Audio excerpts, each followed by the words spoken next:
Hello students, स्वागत है आप सभी का एक बार फिर से मॉडल केम स्कूल के YouTube channel Lord Krishna classes में। मैं जितेंद्र आज एक बार फिर से आपके सामने लेकर आया हूं इंग्लिश ग्रामर की क्लास। और इंग्लिश ग्रामर में जैसा आप सभी को पता ही है, पिछली क्लास में हमने शुरू किया था टेंसेस का टॉपिक, तो आज हम उसी टॉपिक को कंटिन्यू करेंगे। और आज जो हमारा टॉपिक रहेगा वो रहेगा प्रेजेंट कॉन्टिन्यूस टेंस। पिछली क्लास में जैसा आप सभी को पता ही है, हमने प्रेजेंट इंडेफिनिट टेंस किया था, तो आज आगे हम प्रेजेंट कॉन्टिन्यूस टेंस को करेंगे उसी तरीके से, बिल्कुल आराम से, समझ के साथ, बिल्कुल हल्के मन के साथ। तो प्रेजेंट कॉन्टिन्यूस टेंस आप नाम से समझ जाइए, कॉन्टिन्यूस यानी कि कोई भी ऐसा काम जो कॉन्टिन्यू चल रहा है, जिसके अंदर कॉन्टिन्यूटी है। तो जब कॉन्टिन्यूटी है, तो जैसा मैंने आपको पिछली क्लास के अंदर बताया था कि हमें इंग्लिश पढ़ने के लिए, यानी कि हिंदी से इंग्लिश अगर किसी सेंटेंस को हम बनाना चाहते हैं, तो हमें हिंदी में उस सेंटेंस की जो आइडेंटिफिकेशन, उसके जो पीछे जिस वर्ड का इस्तेमाल हो रहा है वो पता होना चाहिए, ताकि हम इसको इंग्लिश में इजीली किसी भी टेंस के अकॉर्डिंग चेंज कर सकें। तो जो प्रेजेंट कॉन्टिन्यूस टेंस होता है, उसके जो सेंटेंसेस हिंदी में होते हैं, उनके एंड में क्या होता है? उनके एंड में होता है रहा है, रही है, रहे हैं, रहा हूँ या फिर रही हूँ। अगर आपका हिंदी का कोई भी सेंटेंस इनमें से किसी भी वर्ड पे ख़त्म कर रहा है, तो वो सेंटेंस हमेशा किस टेंस का होगा? प्रेजेंट कॉन्टिन्यूस टेंस का। यानी कि कहने का मतलब ये है कि अगर ऐसे किसी भी सेंटेंस को आप इंग्लिश में कन्वर्ट करना चाह रहे हैं, तो आपको प्रेजेंट कॉन्टिन्यूस टेंस की जो फॉर्मेशन होगी सेंटेंसेस की, उसका इस्तेमाल करना पड़ेगा। तो फॉर्मेशंस को सीखने से पहले एक बार फिर से हम पिछली क्लास की तरह ही हमारा जो पर्सन्स है उसको यहाँ साइड में लिख लेते हैं, क्योंकि मैंने आपको पिछली क्लास में बताया था कि पर्सन्स का इस्तेमाल आपको हर एक सेंटेंस के अंदर करना पड़ता है, सब्जेक्ट के अकॉर्डिंग हेल्पिंग वर्ब या वर्ब का इस्तेमाल सीखने के लिए। तो पर्सन्स पिछली क्लास की तरह ही हमारा फर्स्ट पर्सन आई और we, second person you, third person he, she, it, इन सभी का प्लूरल दे या कोई भी नाउन। पिछली क्लास में मैंने आपको बताया था कि जो नाउन है वो सिंगुलर भी हो सकती है और प्लूरल भी हो सकती है। अगर नाउन सिंगुलर होगी तो हम उसे ही, शी, इट की तरह ही इस्तेमाल करेंगे। अगर नाउन हमारी प्लूरल है तो उसे हम दे की तरह इस्तेमाल करेंगे। तो ये पर्सन्स को हमने यहाँ पर साइड में लिख लिया है, ताकि जब भी हमें इनका यूज़ करना हो हम इजीली यहाँ से इसको समझ सकें। तो आइए हम फॉर्मेशंस पे आ जाते हैं। प्रेजेंट कॉन्टिन्यूस टेंस पिछले टेंस की तरह ही इसके अंदर भी 4 सेंटेंसेस होंगे। पहली तरह का जो सेंटेंस होगा उसका नाम क्या होगा? Simple sentence. दूसरा नाम इसका अफर्मेटिव सेंटेंस, यानी कि ऐसे सेंटेंसेस जिनके अंदर अफर्मेशन होती है। अफर्मेशन यानी कि हाँ की भावना होती है। उन सेंटेंसेस को हम प्रेजेंट कॉन्टिन्यूस टेंस में किस तरह से बनाएंगे, उसकी एक पर्टिकुलर फॉर्मेशन होगी, उस फॉर्मेशन को हम देखेंगे और सेंटेंसेस इजीली हम बना पाएंगे। तो प्रेजेंट कॉन्टिन्यूस टेंस के जो सेंटेंसेस होंगे उनमें सब्जेक्ट होगा प्लस हेल्पिंग वर्ब के रूप में क्या होगा? इज, एम और आर। इज, एम या आर हमारी हेल्पिंग वर्ब्स होंगी, प्लस कॉन्टिन्यू। जब भी आपको किसी भी टेंस के अंदर ये नाम दिखाई दे कॉन्टिन्यू, तो आप एक चीज़ को समझ जाइए कि कॉन्टिन्यूस टेंस कभी भी अगर आएगा तो उसके अंदर वर्ब की फर्स्ट फॉर्म प्लस ING का प्रयोग होगा। यानी कि प्रेजेंट कॉन्टिन्यूस टेंस हो, पास्ट कॉन्टिन्यूस टेंस हो या फ्यूचर कॉन्टिन्यूस टेंस हो। इसके अलावा अगर आपका प्रेजेंट परफेक्ट कॉन्टिन्यूस टेंस है, पास्ट परफेक्ट कॉन्टिन्यूस टेंस है या फिर फ्यूचर परफेक्ट कॉन्टिन्यूस टेंस, यानी कि जिस भी टेंस के अंदर कॉन्टिन्यूस ये नाम जुड़ा हुआ है, उस टेंस में हमेशा वर्ब कौन सी आएगी? आपकी जो मेन वर्ब होगी वो फर्स्ट फॉर्म प्लस ING, और साथ में क्या हो जाएगा? हमारा ऑब्जेक्ट। अब ये होगी इसकी बेसिक फॉर्मेशन। लेकिन इस फॉर्मेशन के अंदर फिर से देखिए, जैसे हमने पिछले लेक्चर में किया था डू या डज का यूज़, कि डू कहाँ लगाएंगे, डज कहाँ लगाएंगे, वैसे ही अब ये हेल्पिंग वर्ब आई है। हेल्पिंग वर्ब क्या है? ये इज है, एम है, आर है, तीनों के बीच में स्लैश लगे हुए हैं, यानी कि किसी एक सब्जेक्ट के साथ इनमें से कोई एक ही जाएगा। अब किस सब्जेक्ट के साथ कौन सा जाएगा उसको समझने के लिए हमारा ये जो पर्सन बॉक्स है इसका हम इस्तेमाल करेंगे। इस पर्सन बॉक्स के अंदर हमने हमारे इस्तेमाल की सारी चीज़ें रखी हुई हैं। अब देखिए, सबसे पहले हमारे पास है इज़। इज़ का यूज़ कहाँ होगा? इज़ का यूज़ होता है किसी भी अपने जो पर्सन है उस पर्सन के सिंगुलर रूप के साथ, सिर्फ आई को छोड़कर। जो ये आपका आई होता है फर्स्ट पर्सन का, ये सिंगुलर है, प्लूरली भी वर्क कर लेता है ये, लेकिन इसको छोड़कर आप जितने भी पर्सन्स के अंदर सिंगुलर है आपके, उन सब के साथ आप क्या लगाओगे? इज़ लगाओ। यानी कि मेन रूप से आपका जो थर्ड पर्सन है उसके जो सिंगुलर है, थर्ड पर्सन सिंगुलर। अब थर्ड पर्सन सिंगुलर में हमारे पास क्या क्या है? ही है, शी है, इट है। तो इन सभी के साथ क्या लगाएंगे हम? इन सभी के साथ लगाएंगे हम इज। अब आगे देखिए, आगे हमारे पास आ गया है एम। तो एम कहाँ लगेगा? एम लगेगा आपका first person singular. First person singular में हमारे पास क्या है? फर्स्ट पर्सन सिंगुलर में हमारे पास क्या है? आई। तो आई के साथ क्या आएगा? एम। और ये एम जो है ये कॉन्टिन्यूस टेंस के अंदर सिर्फ आई के साथ ही आएगा, किसी और पर्सन के साथ एम आता ही नहीं। यानी कि हमने इस को सीख लिया, एम को सीख लिया। अब इनके अलावा जितना भी बच गया, आपका फर्स्ट पर्सन का प्लूरल बच गया, सेकंड पर्सन का प्लूरल बच गया, या थर्ड पर्सन का प्लूरल बच गया। तो जो भी बच गया है उसे हम ले लेते हैं एनी अदर की कैटेगरी में। तो एनी अदर जो भी बचा हुआ है उसके साथ क्या आएगा? हमारा आर आ जाएगा। तो ये हमने हमारी हेल्पिंग वर्ब्स की जगह को, उसके इस्तेमाल को हमने सीख लिया कि कौन सी हेल्पिंग वर्ब किस सब्जेक्ट के साथ आएगी। अब हम हमारे सेंटेंस की तरफ बढ़ते हैं, जो हम एक एग्जाम्पल के रूप में लेंगे इस फॉर्मेशन के अकॉर्डिंग। तो प्रेजेंट कॉन्टिन्यूस टेंस का जो सिंपल सेंटेंस है उसके लिए हम एक रैंडम कोई भी एग्जाम्पल ले लेते हैं। जैसे कि वे कबड्डी खेल रहे हैं, कबड्डी, वे कबड्डी खेल रहे हैं। तो वे यानी कि दे। अब दे के साथ क्या लगेगा? आर। क्यों? क्योंकि थर्ड पर्सन का प्लूरल है, और अभी हमने देखा था कि थर्ड पर्सन प्लूरल के साथ क्या लगाना है? हमें आर लगाना है। तो दे आर क्या खेल रहे हैं? प्लेइंग। क्या खेल रहे हैं? हमारे पास वो कबड्डी खेल रहे हैं, कि वे कबड्डी खेल रहे हैं। तो ये हमारा पहला सेंटेंस जो सिंपल सेंटेंस था वो इजीली इस फॉर्मेशन का इस्तेमाल करके हमने यहाँ पर बना दिया। अब आगे बढ़ते हैं। आगे क्या है हमारे पास? आगे है नेगेटिव सेंटेंस। नेगेटिव सेंटेंस यानी कि वो सेंटेंस जिनके अंदर नकारात्मकता होती है, जिनके अंदर नेगेशन होती है, जिनके अंदर नो का प्रयोग होता है, नोट का प्रयोग होता है। उनको हम कैसे बनाएंगे? उन सेंटेंसेस को हम कैसे बनाएंगे? मैंने आपको पिछली क्लास में बताया था कि जब कभी भी आपको किसी भी टेंस के अंदर हेल्पिंग वर्ब का पता लग जाए तो आपका आगे का काम बहुत आसान हो जाता है। अब हमें यहाँ पर हेल्पिंग वर्ब पता लग गई, हमें नेगेटिव सेंटेंस बनाना है, तो सिंपली आपको करना क्या है कि उस हेल्पिंग वर्ब के बाद नोट लगा दीजिए मेन वर्ब से पहले। सिर्फ इस टेंस में नहीं, आगे जितने भी टेंसेस आएंगे जिसके अंदर भी आपको हेल्पिंग वर्ब पता लग जाएगी, उस हेल्पिंग वर्ब के तुरंत बाद आप क्या लगा दीजिए? नोट लगा दीजिए मेन वर्ब से पहले। आपका सेंटेंस ऑटोमेटिकली नेगेटिव में कन्वर्ट हो जाएगा। देखिए, सब्जेक्ट प्लस इज, एम और आर, साथ में क्या लगा दिया हमने?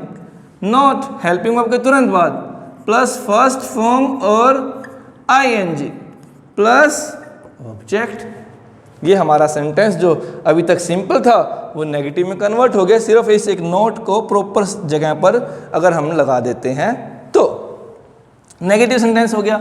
अब एक एग्जाम्पल के जरिए हम नेगेटिव सेंटेंस को भी समझ लेते हैं कि नेगेटिव सेंटेंस कोई भी कैसे बनेगा। जैसे मैं घर नहीं जा रहा हूँ, मैं घर नहीं जा रहा हूँ। तो मैं यानी कि हमारा सब्जेक्ट होगा क्या? आई।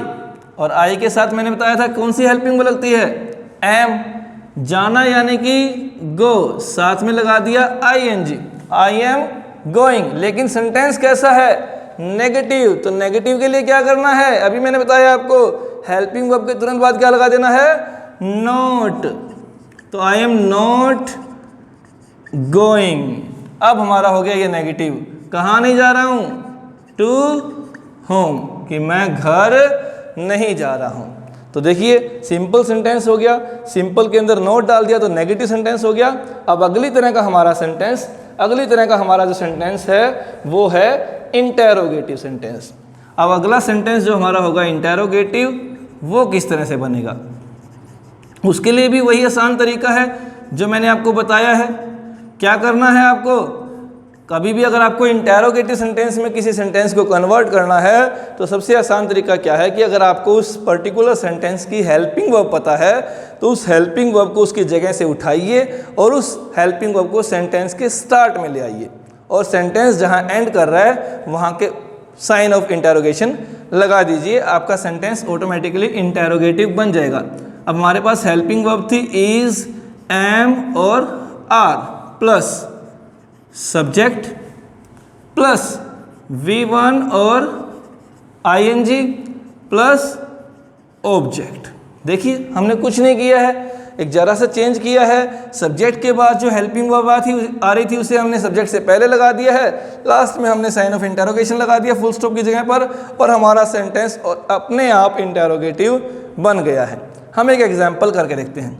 एग्जाम्पल, कोई भी रैंडम एग्जाम्पल जो क्या से शुरू करना है हमें, जैसे क्या हम खाना खा रहे हैं, क्या हम खाना खा रहे हैं। आर, क्योंकि हमारा सब्जेक्ट क्या है, वी, हम। आर वी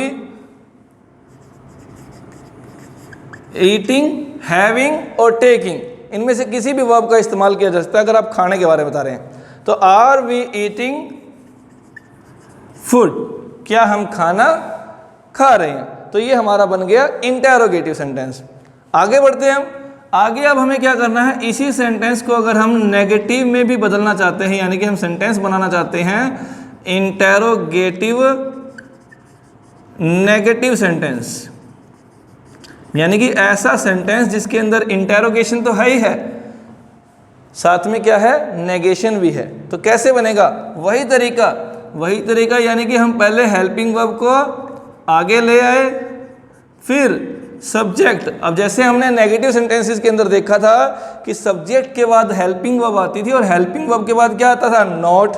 लेकिन अब हमने क्या किया, हेल्पिंग वर्ब को हम ले गए आगे, तो नोट तो वहीं का वहीं है ना, तो नोट को हम वहीं का वहीं लगा देते हैं। ये देखिए प्लस वर्ब की फर्स्ट फॉर्म और साथ में ING, लास्ट में हमने लगा दिया ऑब्जेक्ट, क्वेश्चन मार्क हमारा होगा और हमारा सेंटेंस इंटेरोगेटिव नेगेटिव यहाँ पर बनकर तैयार हो जाएगा। कुछ भी नहीं करना आपको, हर टेंस के अंदर यही बेसिक चेंजेस करने हैं और आपके सेंटेंसेस जो होते हैं वो अपने आप क्लियर होते जाएंगे। आपको व्यर्थ की कोई भी चीज़ें याद करने की ज़रूरत नहीं है, किसी चीज़ का रट्टा नहीं मारना है, सिर्फ बेसिक कंसेप्ट्स को ध्यान रखना है कि हमें चेंजेस क्या क्या करने हैं, कहाँ पर कौन सी चीज़ प्लेस करनी है, कहाँ से कौन सी चीज़ उठानी है, कहाँ पर कौन सी चीज़ लगानी है। अगर ये चीज़ें आपने सीख ली तो आप ईजिली किसी भी टेंस के सेंटेंसेस को आप बना पाओगे। बस बशर्ते आपको पता होना चाहिए उस पर्टिकुलर टेंस के अंदर कौन सी वर्ब लगानी है, कौन सी हेल्पिंग वर्ब लगानी है। देखिए इंटेरोगेटिव नेगेटिव सेंटेंस के लिए भी एक एग्जांपल हम करके देखते हैं। एग्जांपल हमारा क्या करेंगे, जैसे क्या वे हमें नहीं बुला रहे हैं, क्या वे हमें नहीं बुला रहे हैं। तो वे यानी कि क्या लगेगी हेल्पिंग वर्ब हमारी, आर, क्योंकि प्लूरल है हमारा सब्जेक्ट, आर दे। नहीं, नॉट, बुलाना यानी कि call plus ING, are they not calling, किसे नहीं बुला रहे हैं, हमें नहीं बुला रहे हैं, are they not calling us. तो ये हो गया आपका इंटेरोगेटिव नेगेटिव सेंटेंस। बहुत इजीली इन सिंपल स्टेप्स का आपको यूज़ करना है, इजीली आप किसी भी सेंटेंस को सीख जाओगे। देखिए अब हमारा जो मेन पॉइंट होता है एकेडमिक क्लासेस के अंदर वो क्या है कि एकेडमिक क्लासेस में जब एग्ज़ाम में कोई भी सेंटेंस पूछा जाता है उसका फिलअप आपको करना होता है, तो फिलअप करने के लिए आपको किन किन बातों का ध्यान रखना है।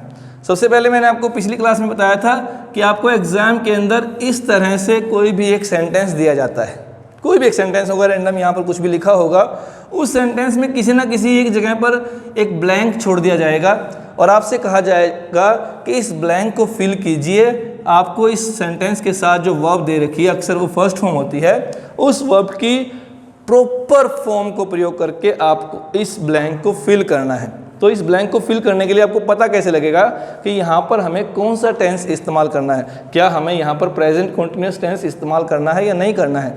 तो कैसे पता लगेगा, आपको प्रेजेंट कॉन्टिन्यूस टेंस का इस्तेमाल करने के लिए कुछ विशेष निशानियाँ होती हैं, पहचान होती हैं, वो आपको अगर सेंटेंस में मिलेंगी तो आपको इस सेंटेंस के अंदर प्रेजेंट कॉन्टिन्यूस टेंस भर देना है। क्या क्या होंगे देखिए, इसको हम ले लेते हैं यूजेस की कैटेगरी में। यूजेस कि प्रेजेंट कॉन्टिन्यूस टेंस के यूजेस कहाँ कहाँ होंगे। सबसे पहले क्या है, कुछ ऐसे, to express some temporary actions which are not taking place visually but actually they are going on। कहने का मतलब क्या है कि कोई भी ऐसा एक टेम्परेरी काम हो जो हमारी आंखों के सामने अभी नहीं हो रहा है लेकिन एक्चुअल में वो काम हो रहा है। होता है ना ऐसा कि कई बार बहुत सारी चीज़ें ऐसी होती हैं कि वो हमें नहीं पता लग रही लेकिन वो एक्चुअल में दुनिया के अंदर हो रही हैं। जैसे मान लीजिए कोई भी एक व्यक्ति एक फिल्म बना रहा है, आजकल एक नई फिल्म बना रहा है, फिल्म डायरेक्ट कर रहा है या फिल्म के अंदर एक्टिंग कर रहा है, तो वो फिल्म बन रही है, हमारी आंखों के सामने नहीं है। और वो फिल्म बनना क्या है, एक टेम्परेरी एक्शन है। टेम्परेरी एक्शन यानी कि कुछ समय के बाद क्या होगा, फिल्म पूरी हो जाएगी, काम खत्म हो जाएगा। तो ऐसा कोई टेम्परेरी एक्शन जो होगा, उस एक्शन को बताने के लिए जो हमारी आंखों के सामने नहीं हो रहा लेकिन एक्चुअल में हो रहा है, तो उसके लिए किसका इस्तेमाल होगा, हमारा प्रेजेंट कॉन्टिन्यूअस टेंस का इस्तेमाल होगा। एग्जाम्पल के तौर पर, they are making a new movie, कि वो एक नई मूवी बना रहे हैं। अब वो मूवी बन रही है लेकिन क्या हमारी आंखों के सामने है और टेम्परेरी काम है, मूवी खत्म, काम खत्म। तो इसको एक्सप्रेस करने के लिए क्या इस्तेमाल करेंगे हम, प्रेजेंट कॉन्टिन्यूअस टेंस। नंबर दो क्या होगा, नंबर दो होगा कुछ ऐसी एक्सक्लामेटरी एक्सप्रेशंस जैसे लुक, हरी अप,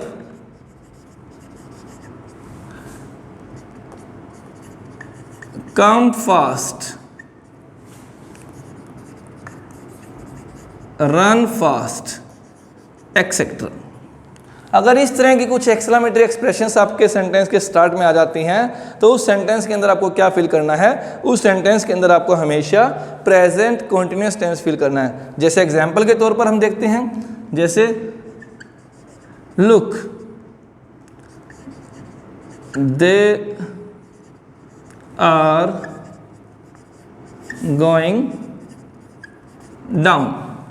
अब देखिए लुक आया है, यहां पर आपको वर्ब दे रखी है गो। अब जैसे आपने देखा ये एक्सक्लेमेटरी एक्सप्रेशन यहां पर दे रखी है तो आपने तुरंत यहां पर क्या भर दिया, प्रेजेंट कॉन्टिन्यूअस टेंस भर दिया। इतना इजीली हो जाता है अगर आपको उस टेंस के यूजेस की कुछ जो एक्सप्रेशंस हैं उनका आपको पता लग जाता है। आगे बढ़ते हैं हम, आगे क्या है, नंबर थर्ड हमारे पास क्या है,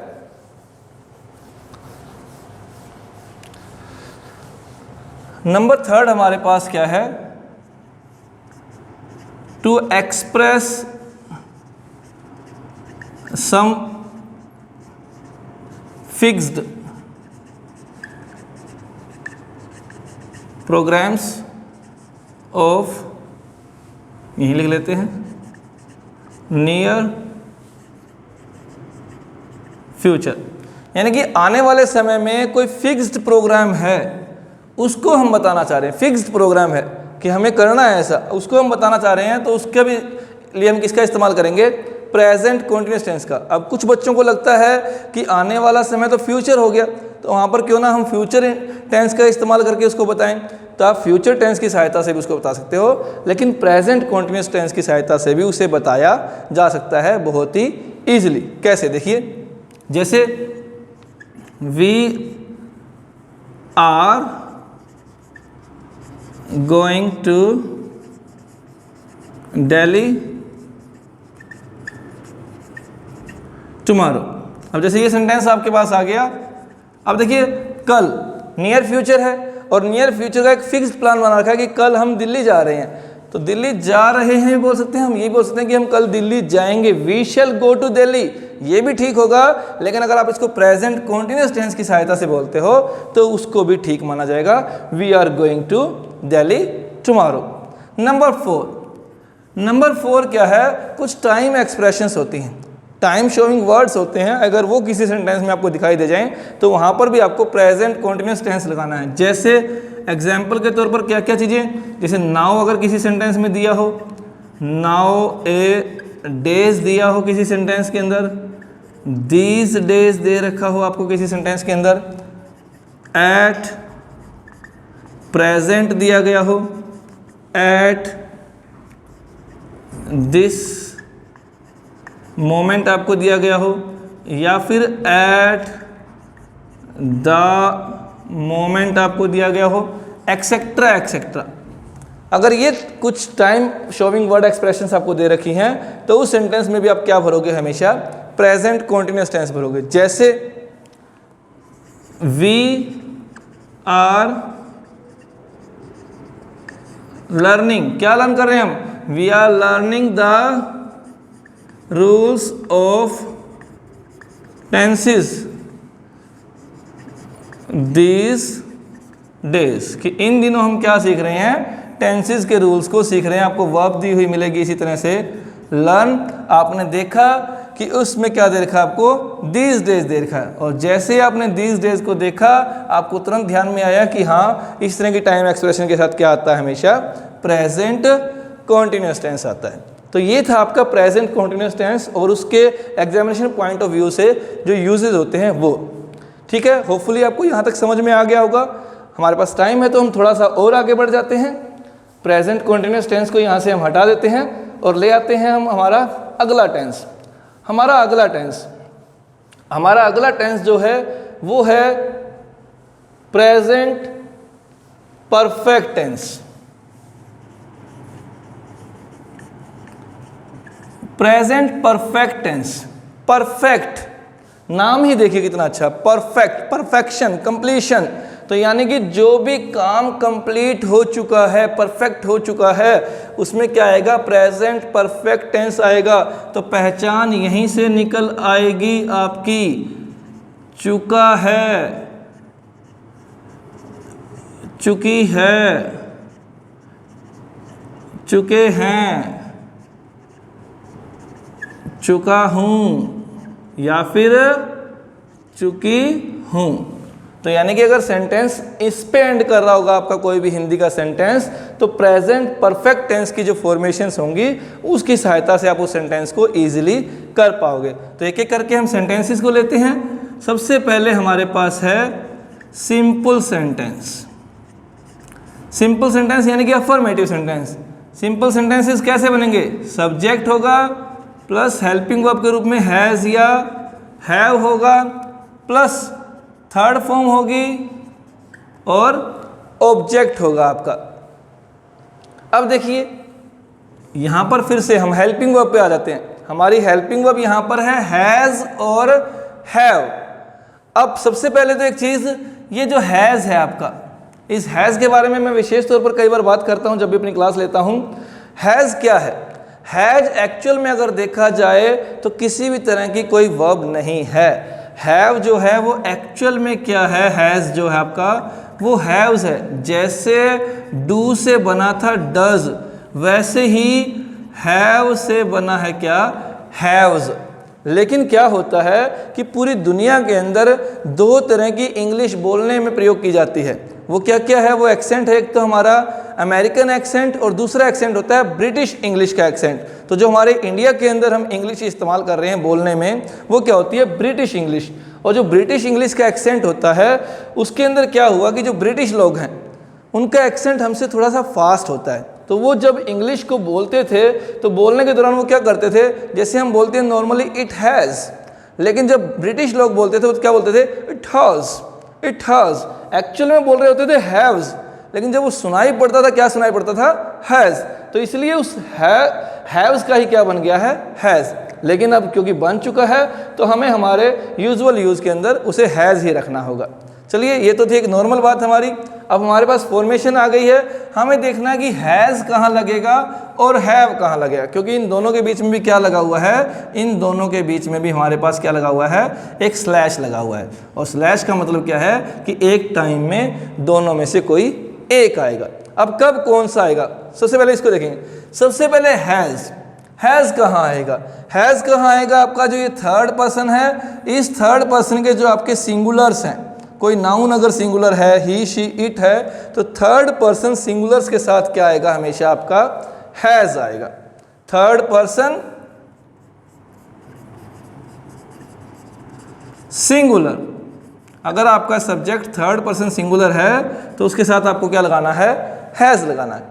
अब इस थर्ड पर्सन सिंगुलर को छोड़कर जितने भी पर्सन्स आपके पास बच गए, एनी अदर में ले लेते हैं उसको हम, चाहे वो फर्स्ट पर्सन हो, सेकंड पर्सन हो या थर्ड पर्सन का प्लूरल हो, जितने भी पर्सन हमारे पास बच गए उन सभी को हमने एनी अदर की कैटेगरी में ले लिया, उन सब के साथ क्या आएगा, आपका हैव आएगा।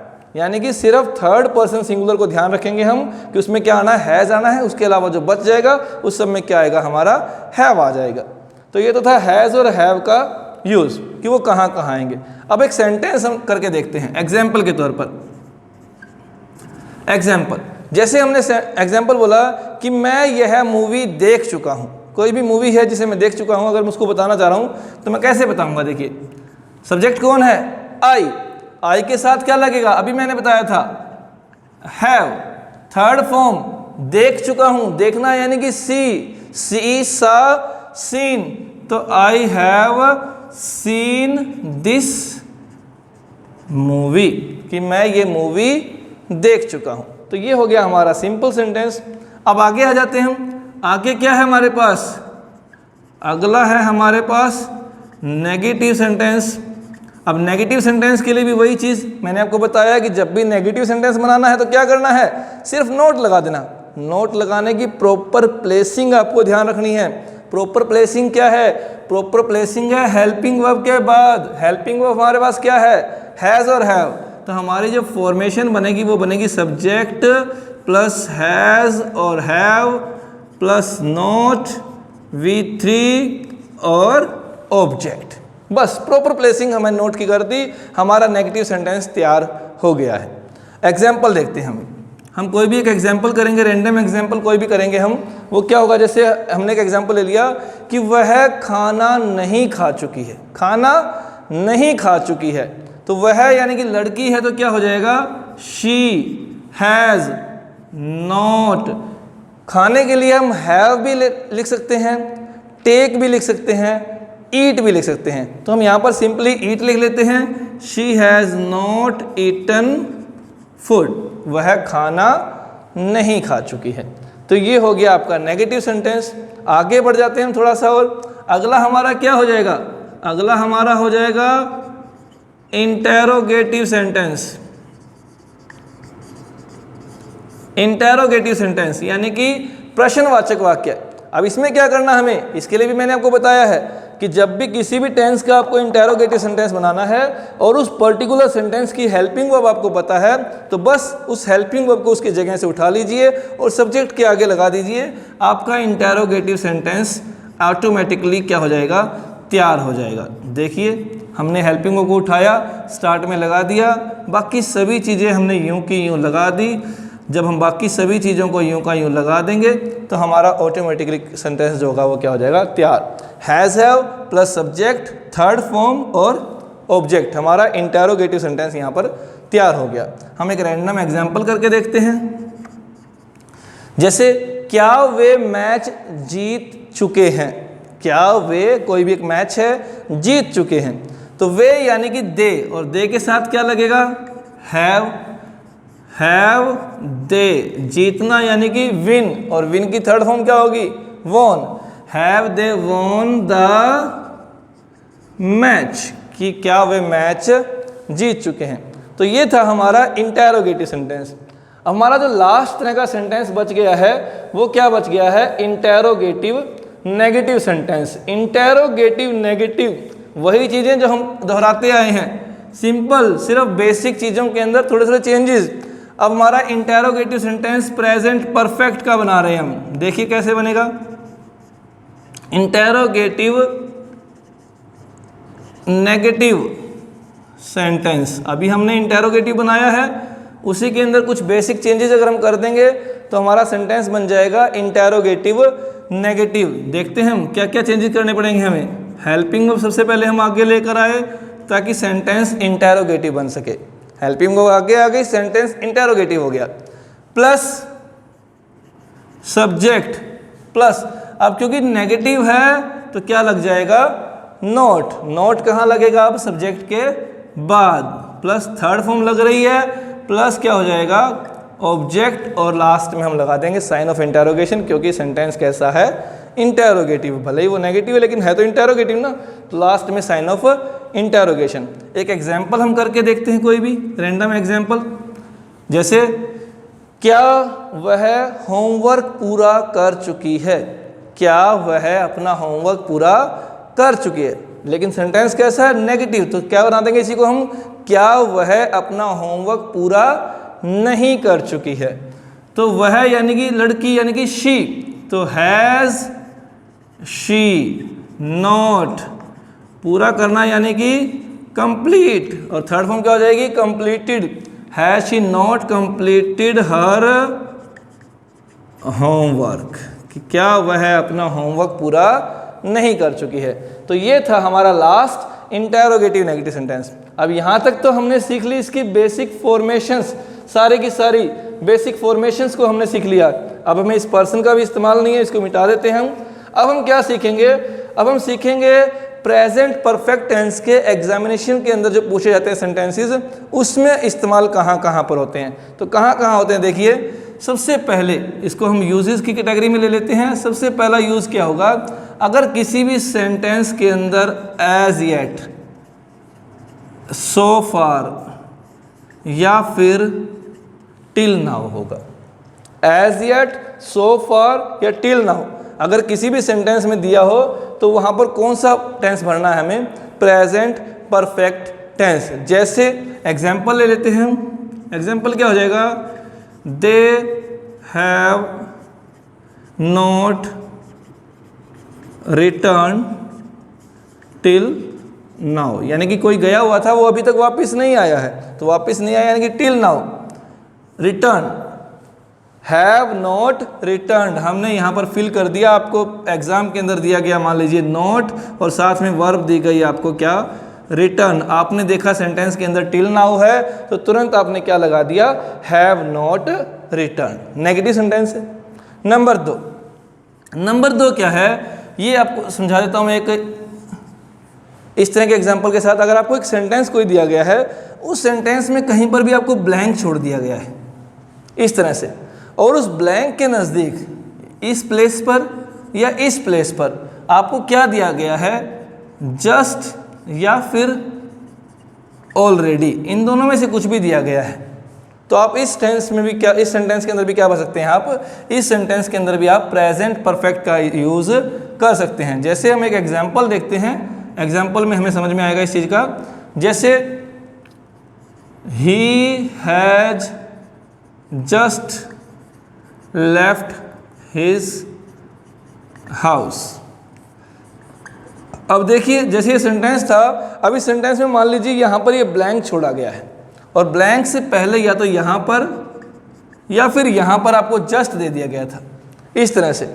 अब आपने देखा क्या, वर्ब देखिए लीव, जस्ट दिया गया है, तो लीव की थर्ड फॉर्म क्या होती है, लेफ्ट, और कौन सा टेंस आएगा, प्रेजेंट परफेक्ट। प्रेजेंट परफेक्ट की हेल्पिंग वर्ब क्या होगी, हैज़ या हैव। बस आपको करना क्या है कि ये जो जस्ट आपको ब्लैंक से बाहर दिया गया है, इसे आप ब्लैंक के अंदर ले लीजिए, यानी कि हेल्पिंग वर्ब, उसके बाद ये जस्ट लगा दीजिए, और फिर वर्ब की third form, he has just left.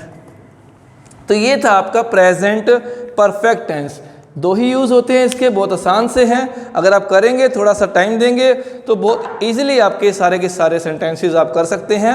Hopefully आप इन सभी चीज़ों को प्रैक्टिस करके देख रहे होंगे रेगुलरली। जैसे आप रेगुलर प्रैक्टिस करोगे तो आप धीरे धीरे करके ही सही इन सभी चीज़ों को आप इजीली सीख पाओगे। आपके खाली टाइम का बहुत अच्छे से इस्तेमाल हो पाएगा। होपफुली आप इन सभी चीज़ों को करेंगे। तो बस इन्हीं चीज़ों के साथ हम आज की क्लास को ख़त्म करते हैं। स्वस्थ रहिए, व्यस्त रहिए और मस्त रहिए। शबा खैर।